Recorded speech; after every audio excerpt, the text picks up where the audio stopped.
Atos 9, 32 a 34. Passando Pedro por toda parte, desceu também aos santos que habitavam em Lida. Encontrou ali certo homem chamado Enéas, que havia 8 anos jazia na cama, pois era paralítico. Disse-lhe Pedro: Enéas, Jesus Cristo te cura. Levanta-te e arruma o teu leito. Ele imediatamente se levantou. Verso 35. Viram-no todos os habitantes de Lida e Sarona, os quais se converteram ao Senhor. Vamos orar. Deus, fala ao nosso coração pela Tua palavra. Nos instrua com a Tua graça, para que possamos ser edificados, possamos viver de maneira sensata, justa e piedosamente para a glória do Senhor, para a alegria do Teu povo. Oramos em nome de Jesus Cristo. Amém. Estamos na época da Páscoa e é interessante você experimentar esse momento muito especial, esse momento de celebração, esse momento de comunhão. Você já pensou na pessoa de Jesus Cristo? Você já pensou de onde vem a força da liderança de Jesus? Você já pensou como ele se tornou o mais importante e influente líder de toda a história da humanidade? Vamos pensar um pouco sobre isso. Jesus Cristo não era um homem rico. Jesus Cristo não era uma pessoa de uma família influente.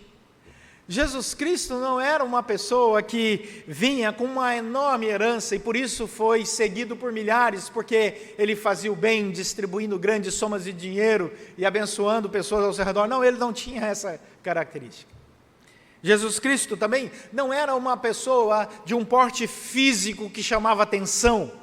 Jesus não era um homem alto, forte, elegante, que ele entrava nos lugares e chamava atenção, as pessoas olhavam e diziam: esse é um grande homem, esse é um grande líder, olha a postura física dele. Não, a Bíblia diz que Jesus não tinha beleza alguma, nada que atraísse os outros, era um homem comum.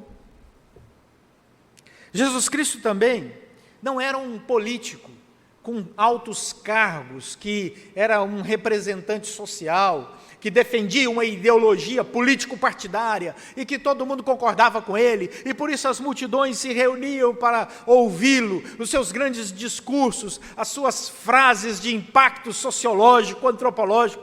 Não. Jesus não era um político assim, não se envolvia com isso. Jesus também não fazia parte do alto clero. Jesus não tinha cargos importantes na igreja, no templo, não usava aquelas vestes sacerdotais. Jesus não tinha um séquito, clerical ao seu redor. Não. Ele andava com roupas comuns, pregava o evangelho, andava em tudo quanto é lugar. Jesus não era nem pastor de uma igreja local. Jesus era um jovem de 30 anos que andou por Israel pregando o evangelho em todos os lugares, no meio dos vales, das montanhas, dentro de um barquinho. Não havia um grande templo, um lugar suntuoso, aonde ele pudesse ser identificado como o grande líder daquela grande religião. Nada disso. Jesus também não era alguém que tinha uma casa ampla e poderia oferecer às pessoas hospitalidade, convidar as pessoas para um café, um almoço, um jantar, fazer grandes eventos, quem sabe encontros poéticos, encontros regados com boa música, para desenvolver uma grande espiritualidade. Não, ele não tinha nem casa que pudesse ser identificado como casa dele. Ele dizia: você vai me seguir, deixa eu te dizer uma coisa, o Filho do Homem não tem nem lugar aonde ele possa reclinar a cabeça. Mas ele foi esse grande líder. Por último, Jesus não era nem esse ancião, uma pessoa já com muitos anos de experiência na vida, um homem de estudo formal, que tivesse também por detrás da sua história grandes títulos da academia judaica de pensamento teológico. Nada disso. Nada disso.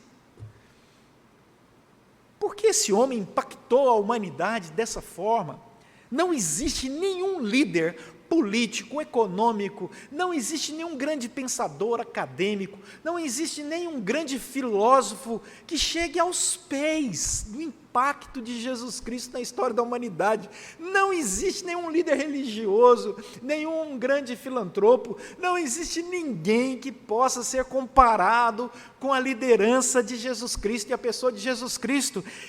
A propósito, o ministério de Jesus foi de 3 anos.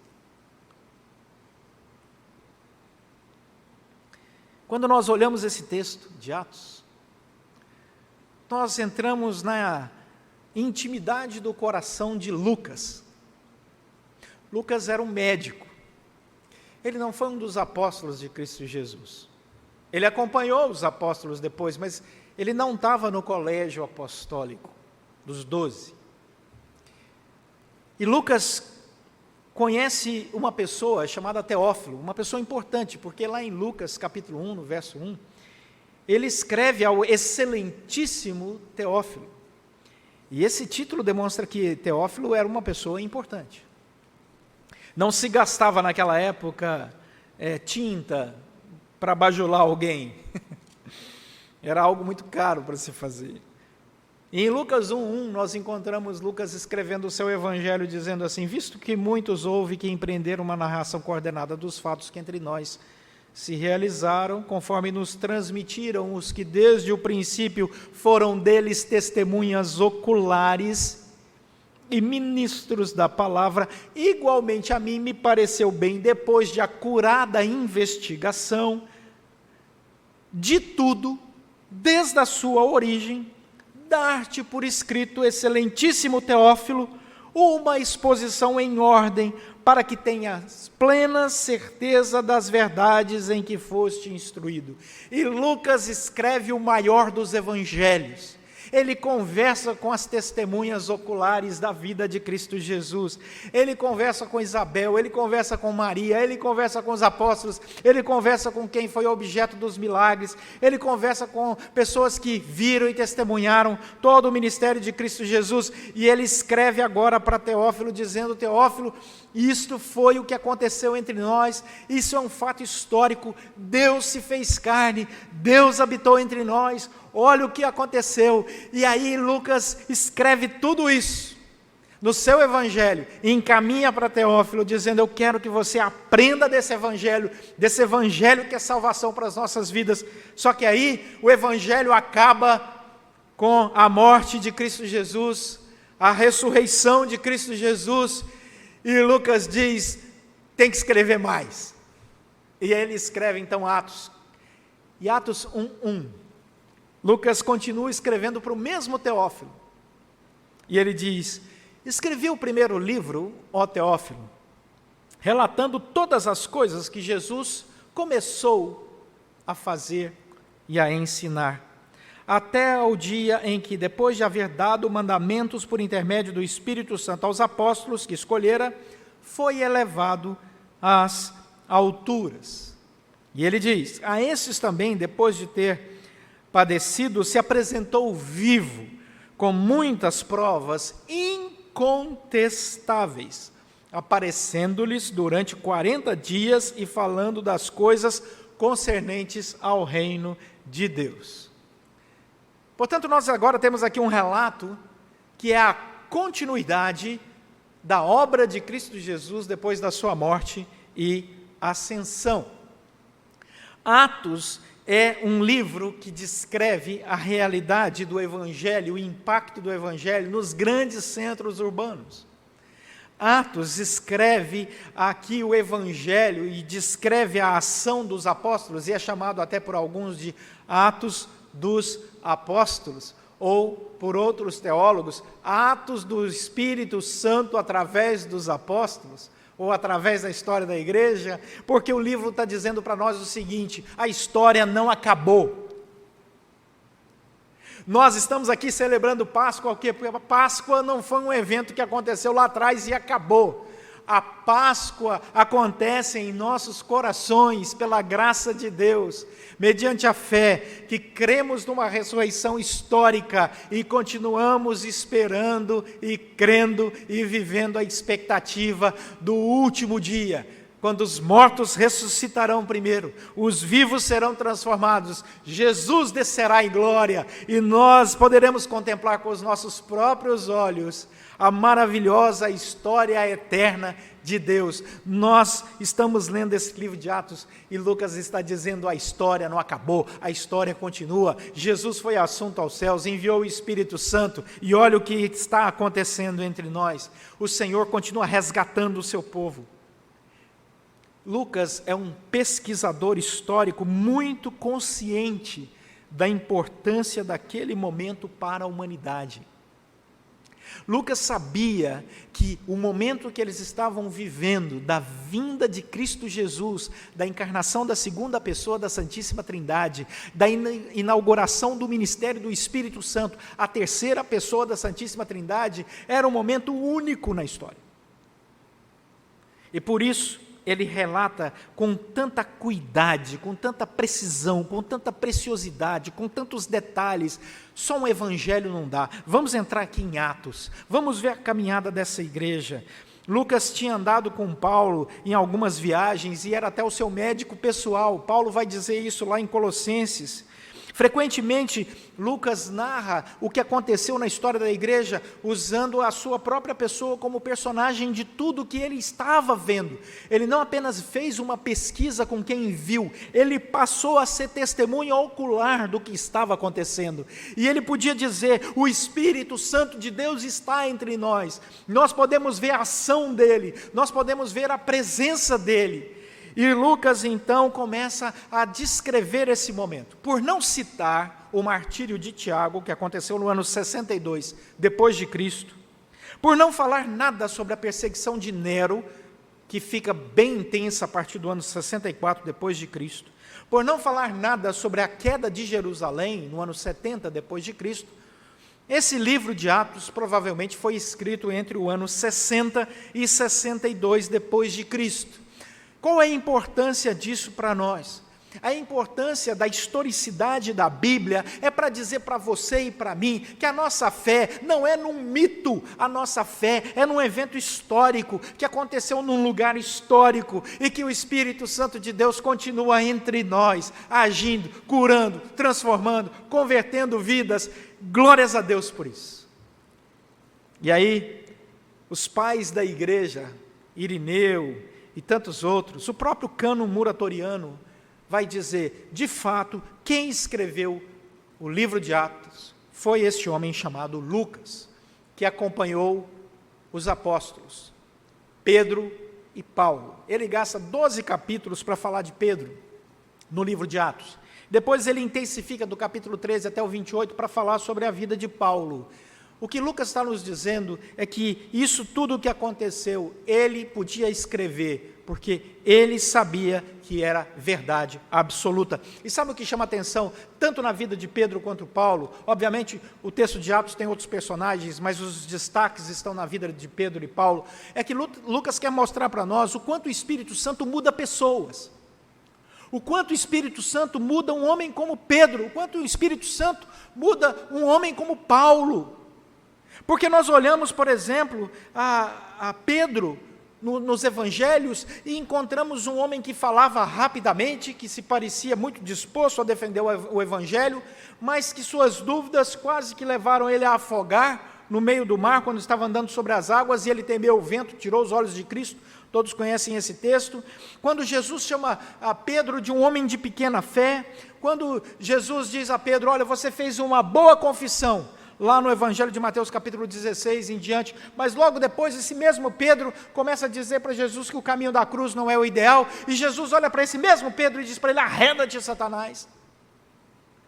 Aí você encontra Pedro querendo ir para longe da missão em Mateus capítulo 17, você encontra Pedro em Mateus capítulo 26, não conseguindo orar, quando o Senhor Jesus chamou ele para orar, e ele dormiu, e o Senhor disse para ele: você não consegue nem um tempo orar comigo, no momento de tamanha angústia? Mateus capítulo 26, quando nós encontramos também Pedro negando Jesus 3 vezes, e quando você acha que esse homem já está descartado da história da igreja, vem o Senhor Jesus, resgata esse Pedro por sua imensa graça, e Lucas começa a escrever essa história e diz: o Espírito Santo de Deus veio sobre a vida de Pedro, e esse Pedro agora se torna um pregador do Evangelho, um homem intrépido, um homem corajoso, um homem com grandes experiências de Deus, não tem medo de autoridade, não tem medo de ninguém, prega o Evangelho. Lucas diz: é isso que eu estou escrevendo aqui em Atos para você. Deus transforma pessoas. O Espírito Santo de Deus está aí para nos transformar. O livro de Atos é essa história linda. E nós entramos agora no capítulo 9. E vemos Pedro tendo esse encontro com um homem que está paralítico. E diz o seguinte, o versículo 32, que quando você tem uma vida dedicada à proclamação do Evangelho e vive na fé do Evangelho de Cristo Jesus, você vê as coisas de maneira diferente, como o mundo não consegue perceber. E a vitória da cruz, ela é magnífica, porque ela é temporal, mas também é eterna. Ela é espiritual, mas ela também é física. Passando, versículo 32, Pedro, por toda parte, desceu também aos santos que habitavam em Lida. O Pedro que negou Jesus, o Pedro que ficou escondido logo depois da crucificação de Cristo Jesus, agora, pela obra do Espírito Santo de Deus, está no livro de Atos, andando por todos os lugares, indo atrás de gentios, indo atrás de judeus, levando o Evangelho a todos os corações, não importando se aquela família era de origem judaica ou gentílica. Pedro vai levar o Evangelho, Pedro vai levar a mensagem sem medo, por toda a parte. Em 1 Coríntios, no capítulo 9, Paulo diz que Pedro empreendia algumas viagens com a sua esposa. Pedro, viajando, proclamando o Evangelho com a sua esposa. E ele chega nesse lugar aqui, versículo 33, e ele encontra um certo homem, chamado Enéas. E esse homem já tinha 8 anos que estava paralítico, em uma cama. Eu gostaria que você pensasse um pouco sobre esse encontro. Pense um pouco no estado de Enéas. Imagine uma pessoa naquela época, nós estamos falando dos primeiros séculos, né, da nossa fé, primeiro século da era cristã. Imagine um homem paralítico naquela época, naquelas circunstâncias. Imagine o sofrimento, imagine a dor, imagine a desesperança. Não existia nenhum tipo de tratamento médico, não existia nada que pudesse trazer alívio às suas dores, alívio à sua dor emocional, à sua tristeza de ser ali, naquela época, uma pessoa improdutiva. É um contexto diferente do que nós temos hoje. Graças a Deus, nós temos hoje uma outra realidade.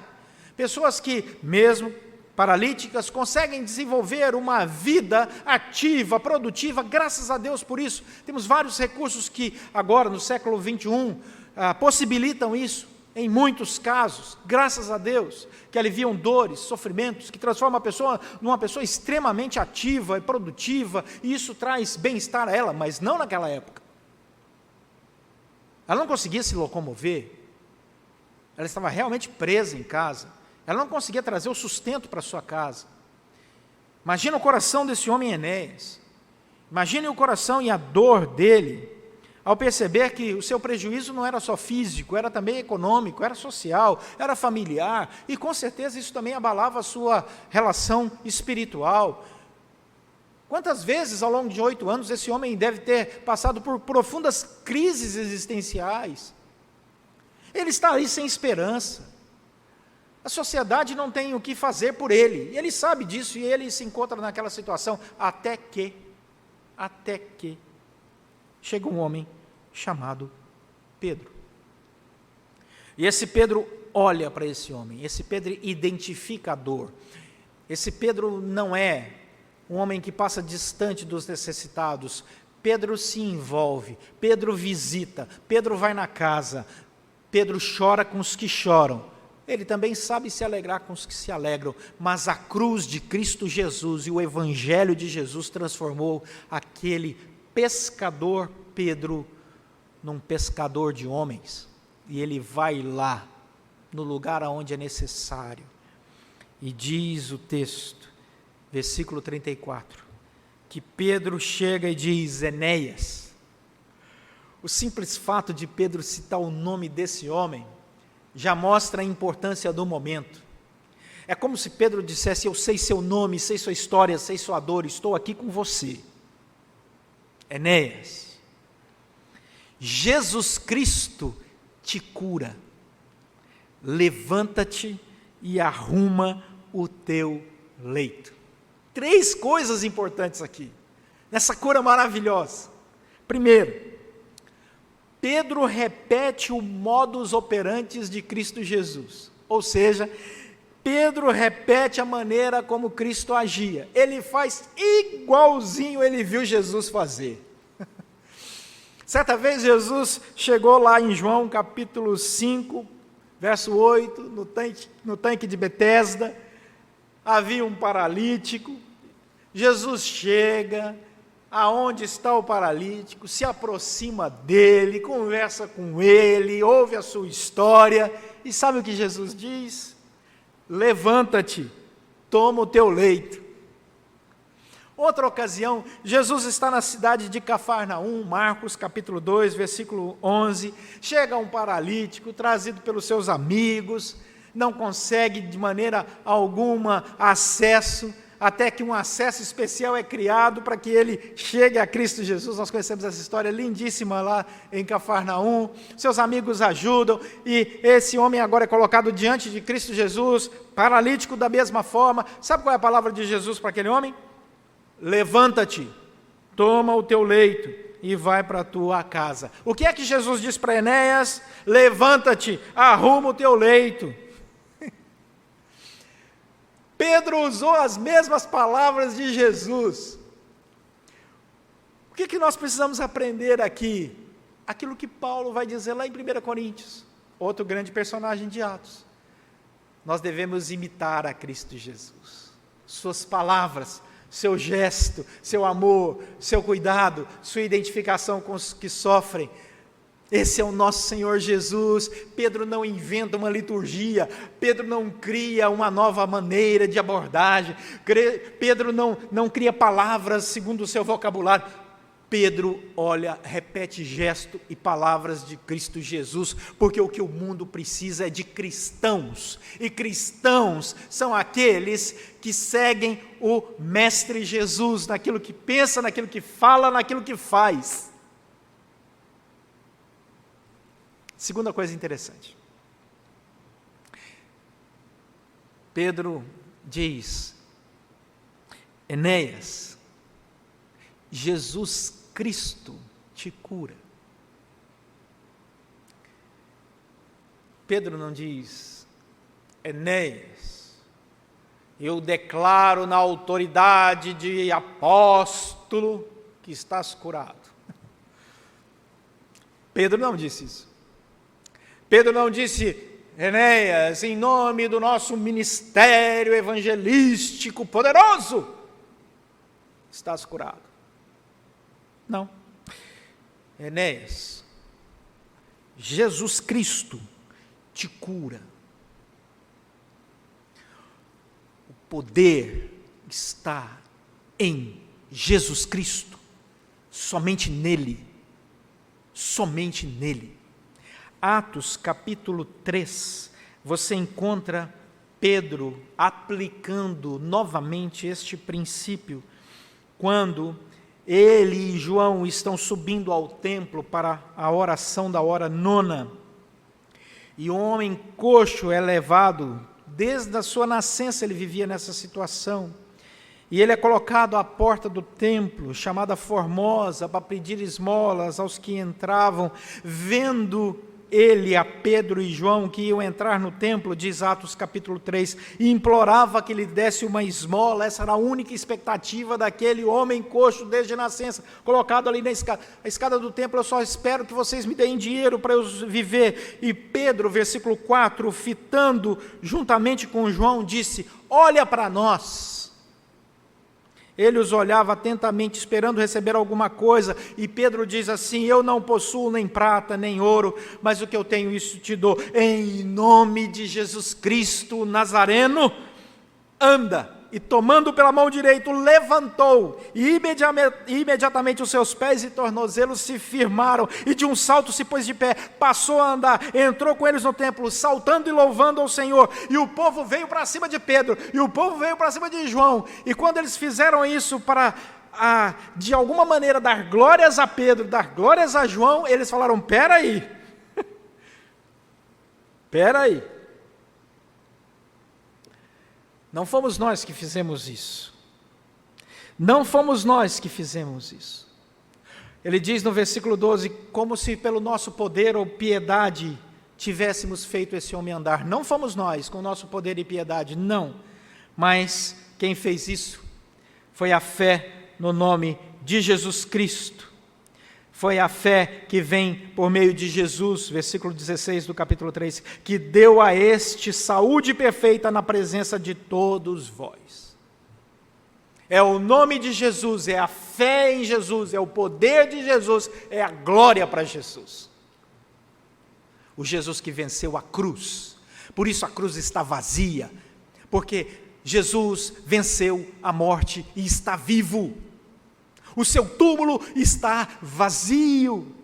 O Espírito Santo está ministrando essa verdade aos corações desde aquela época até o dia de hoje. E Pedro diz assim: não fomos nós. É o poder de Jesus, é o nome de Jesus. Em João, no capítulo 14, Jesus falou sobre isso.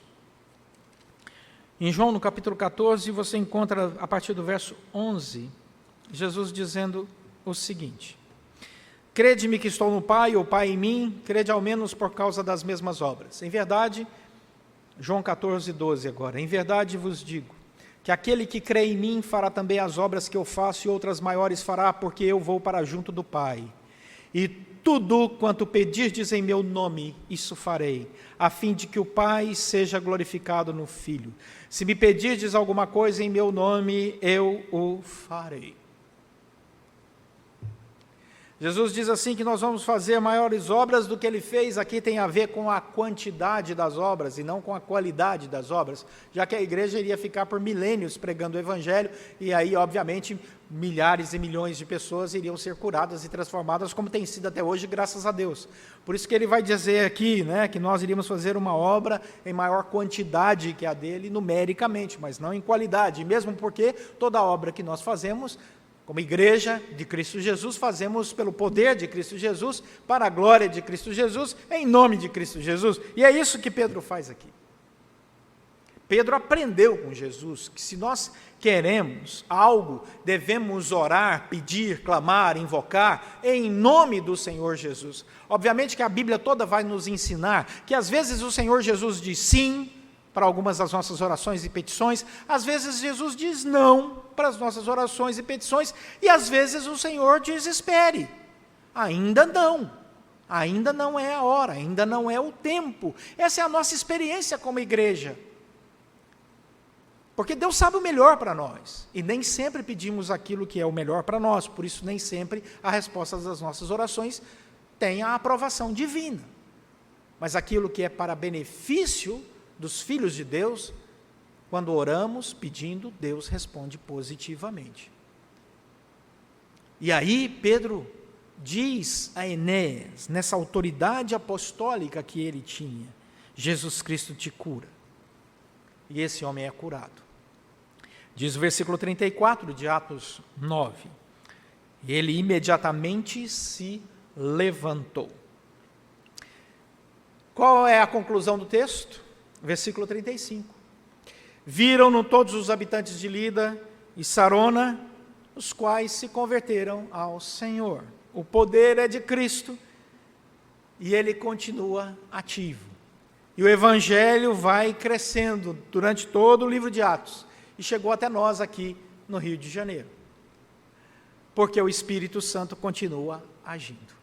Em 1 João, no capítulo 1, no verso 1, João diz assim: estou escrevendo para vocês sobre o que temos visto e ouvido de Cristo Jesus. O Senhor continuava, através do Espírito Santo, ensinando aquela igreja como até hoje. Daí, o que a gente leva para casa? A partir desse ensino aqui do livro de Atos, capítulo 9. Nós não estamos seguindo a Jesus Cristo ao longo da nossa história, porque Jesus Cristo foi um homem rico e famoso, poderoso.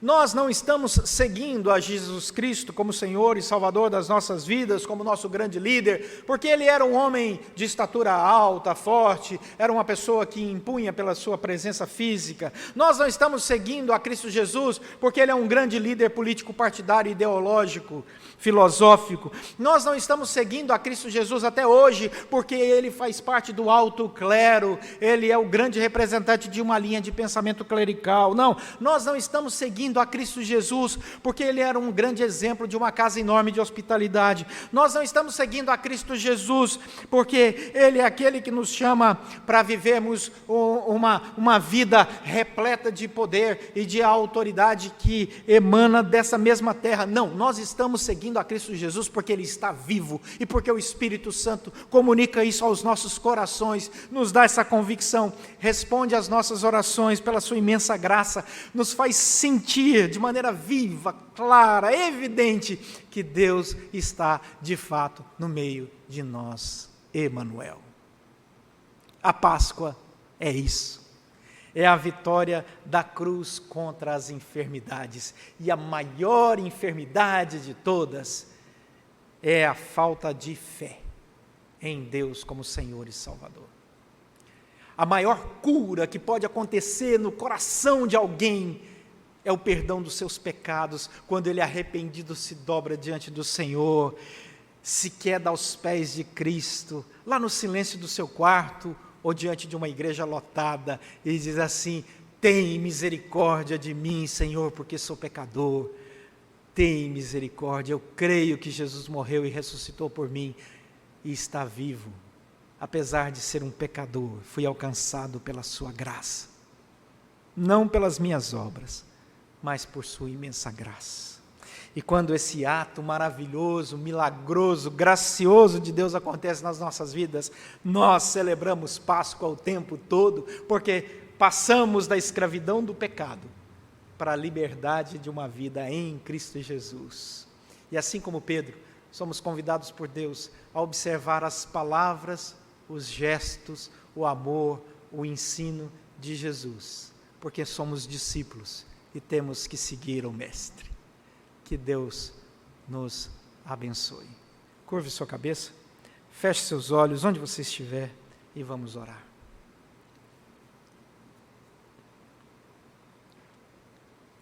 Senhor, nosso Deus e Pai, o Senhor conhece a vida de cada pessoa que ouviu essa palavra. O Senhor sabe o que eu não sei. O Senhor sabe o que somente esses corações lá no íntimo tem como sonhos, projetos, dores, esperanças, expectativas, cansaço. Em nome de Jesus Cristo, em nome de Jesus Cristo, levanta esses nossos amados irmãos e irmãs para uma nova jornada maravilhosa de testemunho vivo do Deus que transforma, cura, sara, do Deus que perdoa, do Deus que abençoa, do Deus que dirige com sabedoria e graça.